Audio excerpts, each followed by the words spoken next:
These soldiers departing at Bradley International represents a year-long wait now for dozens of Connecticut families. These soldiers are a part of the 643rd Military Police Company. They are departing with the hopes and support of those back home.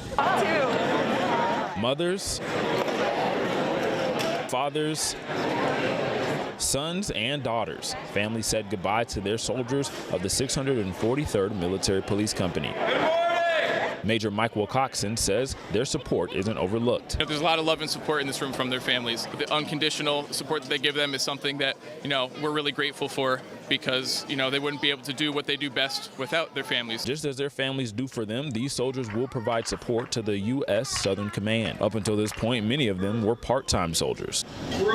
But they always stayed ready for when the call comes. They train one weekend a month generally, and 2 weeks out of the year in the summertime. And that dual citizen soldier aspect is incredible. It's something that brings a lot of dynamic abilities to the force and to this mission specifically. Some are deploying for the first time, like Myra Smith's son. It's bitter because we're not going to see my son for a while.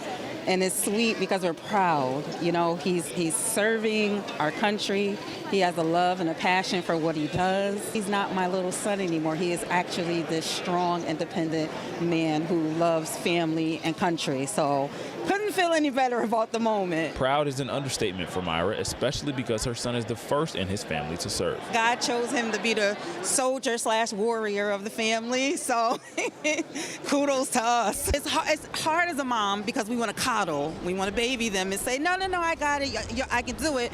But that manliness in him, that responsibility in him says, no, I got it. I got to do what I got to do. They'll be gone for a year, so it's less of a goodbye and more of a see you later.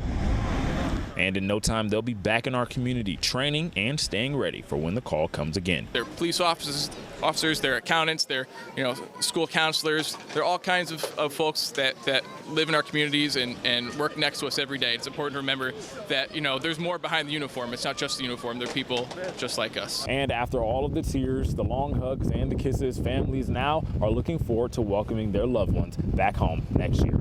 In East Granby, Jamel Johnson, Fox 61.